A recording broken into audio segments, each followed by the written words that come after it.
Keenan oomisheen biyya na fayyisee. Cophaa surrii dhugaa qalbiidhaan dhimbifamee waan dagannee yaadachiisuuf yaadame qalama sunnaatiin katabame.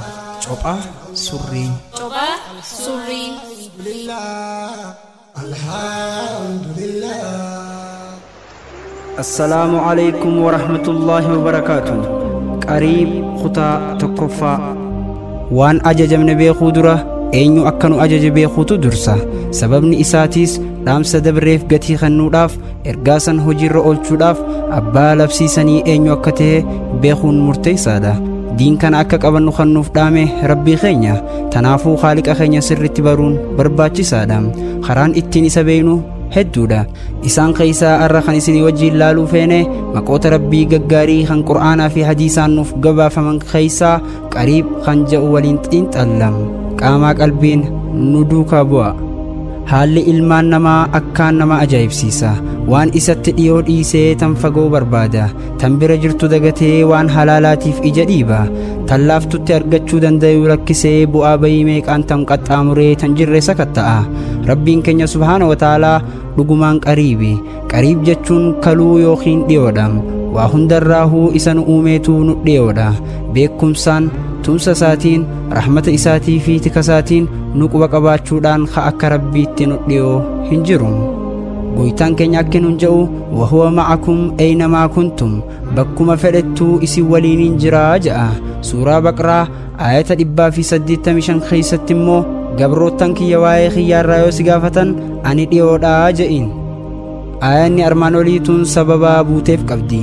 Tiisitee tokkootu gama Nabi Muhammad sallallahu alaihi wasallam dhufee yaa ergamaa rabbii rabbiin keenya dhiyoodha moo fagoo nu dhagayaasa lallabneeti moo sagalee gaqqabannee kadhanna je'een. San booda ayanni qur'aanaa tan suuraa Baqraatun buute. Gabroottan kiyya wayita si gaafatan ani dhiyoodhaa je'in. Yaamiinsa nama na waamee yeroo isaan na yaaman ni nawwaadha. Bakka tanatti waan takka hubachuu qabna. Haaliqni kadhaa teenya qeebaluudhaaf ulaagaa nuuf kaa'e. Ayata quraanaa armaan olii keessatti dura nuti yaamiinsa isaatiif hawwaachuu qabna. Ajaja isaa tole jechuun dirqamam. San booda waan haajamne cufaahuu nu milkeessa. Rabbiin keenya dhiyoodha.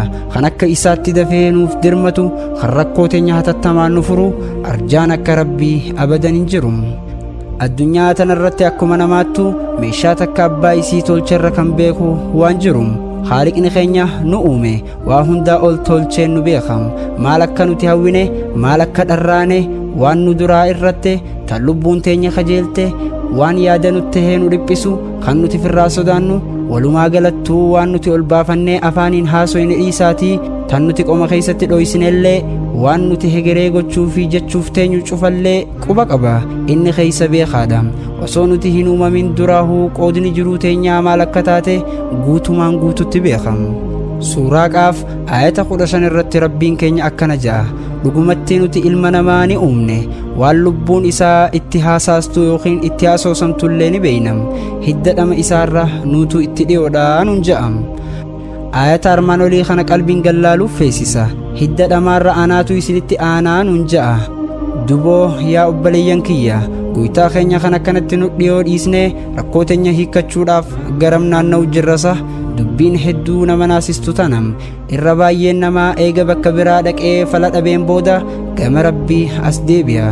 Namni dhukkubsate kan ilmoo dhabe mana yaalaa aadaa fi ammayyaa meeqa eega marseen booda rabbii isaa yaadatam. Haaliqni rahmata isaatiin deem amma dhufta je'ee osoo firraan hariine furmaata waaraa laataaf dhugumaan rahmaani. Asirratti mee fakkeenya tokko haa kaasnu. Meeshaa wayii bitachuu feete haa jennu. Daldalaa ollaa keetii bira kuttee magaalaa dheeyxee waan bitachuu barbaadde san dhabde. San booda ganda keetitti ol deebitee obboleeyso mee waan kana naaf gurguri bakka biraatiin hin dhabee bar yoo jetteen siif kannaa lakki tole siin jedhu inumaa sitti aaraa'u deem duraan maaliif na bira dabarte hin qabu siin ja'a. Hubadhaa rabbiin keenya goytaa gaafa bakka biraarraa furmaata dhaban qofa bira dhufanii miti. Haaliqni jireenya keenya duniyaa fi aakhiraatiif rakkoo fi bal'inatti filannoo teenya jalqabaa fi xumuraa godhachuu qabna.